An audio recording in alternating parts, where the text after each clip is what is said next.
നമസ്കാരം. മെട്രോ മാറ്റിനിയിലേക്ക് സ്വാഗതം. Hema committee report പുറത്തു വന്നതിന് പിന്നാലെ താരരാജാക്കന്മാരൊക്കെ മൗനം പാലിച്ചിരിക്കുകയാണ്. അമ്മ സംഘടനയിലെ 17 അംഗങ്ങൾ ഉൾപ്പെടുന്ന എക്സിക്യൂട്ടീവ് അതുവരെ പിരിച്ചുവിടുന്ന അല്ലെങ്കിൽ കൂട്ടരാജിയിലേക്ക് നീങ്ങുന്ന ഒരു അവസ്ഥയിലേക്ക് എത്തി നിന്ന കാഴ്ച നമ്മൾ കണ്ടതാണ്. അമ്മ താരസംഘടന തകർന്നടിയുന്ന ഒരു കാഴ്ച തന്നെയാണ് കണ്ടത്. ഹേമ കമ്മിറ്റി റിപ്പോർട്ടിലൂടെ പുറത്തു വന്ന കാര്യങ്ങൾ, സ്ത്രീകൾക്ക് വേണ്ടിയുള്ള ഒരു സുരക്ഷ ഒരുക്കുക എന്നതിനെക്കുറിച്ചൊന്നും താരരാജാക്കന്മാരുൾപ്പെടെ ഒരക്ഷരം പോലും മിണ്ടാതെ ഇരുന്നത് വളരെ വലിയൊരു തിരിച്ചടിയായി മാറിയിരുന്നു. എന്നാൽ ഇപ്പോഴത്തെ വൈസ് പ്രസിഡന്റായി അമ്മ താരസംഘടനയിലെ പ്രസിഡന്റായിരുന്ന മോഹൻലാൽ പോലും ഒന്നും പ്രതികരിക്കാതെ ഇരുന്നത് വലിയ വിമർശനങ്ങൾക്ക് വഴിവെച്ചിരുന്നു.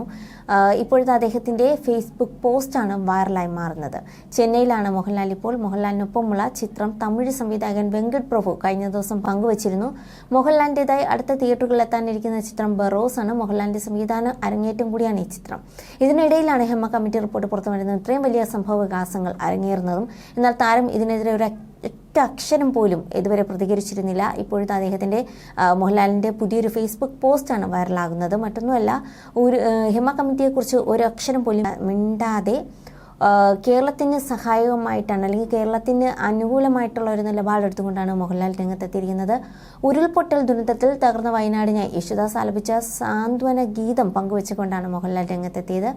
കേരളമേ പോരൂ എന്ന ഗാനം തയ്യാറാക്കിയിരിക്കുന്നത് കേരള മീഡിയ അക്കാദമിയും സ്വരലയയും ചേർന്നാണ്. വയനാടിൻ്റെ നൊമ്പരവും പുനർനിർമ്മാണത്തിൻ്റെ പ്രതീക്ഷയും ഉൾച്ചേർന്ന ഗാനമാണിത്. വയനാടിൻ്റെ വേദനയിൽ സാന്ത്വനം പകർന്നുകൊണ്ട് മലയാളത്തിൻ്റെ പ്രിയപ്പെട്ട ദാസേട്ടൻ ആലപിച്ച സ്നേഹഗാനം. പ്രകൃതി ദുരന്തം നഷ്ടപ്പെടുത്തിയതെല്ലാം വീണ്ടെടുക്കാൻ കേരള സർക്കാർ നേതൃത്വം നൽകുന്ന പുനർനിർമ്മാണ സംരംഭങ്ങളെ സഹായിക്കുന്നതിന് വേണ്ടിയുള്ളതാണ് ഈ സാന്ത്വന ഗാനം. രമേശ് നാരായണന്റെ സംഗീതത്തിൽ റഫീഖ് അഹമ്മദ് രചിച്ച ഈ ഗാനം ദാസേട്ടൻ ഹൃദയസ്പർശിയായി ആലപിച്ചിരിക്കുന്നു. ഗാനത്തിന്റെ യൂട്യൂബ് ലിങ്ക് പങ്കുവച്ചുകൊണ്ട് മോഹൻലാൽ ഫേസ്ബുക്കിൽ കുറിച്ചത് ഇങ്ങനെയായിരുന്നു. താരസംഘടനയായ അമ്മയുടെ പ്രസിഡന്റ് സ്ഥാനം മോഹൻലാൽ ദിവസങ്ങൾക്ക് മുൻപാണ് രാജിവെച്ചത്. മോഹൻലാലിനൊപ്പം 17 അംഗ ഭരണസമിതി രാജിവെച്ചിരുന്നു. 2 മാസത്തിനകം തെരഞ്ഞെടുപ്പ് നടത്തി പുതിയ ഭരണസമിതി രൂപീകരിക്കുമെന്നാണ് സംഘടന വാർത്താക്കുറിപ്പിൽ അറിയിച്ചത്. ഹേമ കമ്മിറ്റി റിപ്പോർട്ടിനെ തുടർന്ന് പ്രമുഖ അംഗങ്ങൾക്കെതിരെ ഉയർന്ന ലൈംഗികാരോപണങ്ങൾക്ക് പിന്നാലെയാണ് അമ്മ ഭരണസമിതി പിരിച്ചുവിട്ടത്. അമ്മ ജനറൽ സെക്രട്ടറി സ്ഥാനത്തുണ്ടായിരുന്നവരെ സിദ്ദിഖിനെതിരെ ആരോപണം ഉയർന്നിരുന്നു. സിദ്ദിഖാണ് സംഘടനയിൽ നിന്നും ആദ്യം രാജിവെച്ചത്.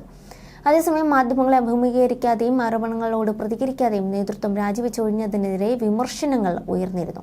You're watching me and you're watching me on metromatney.com. on metromatney.com.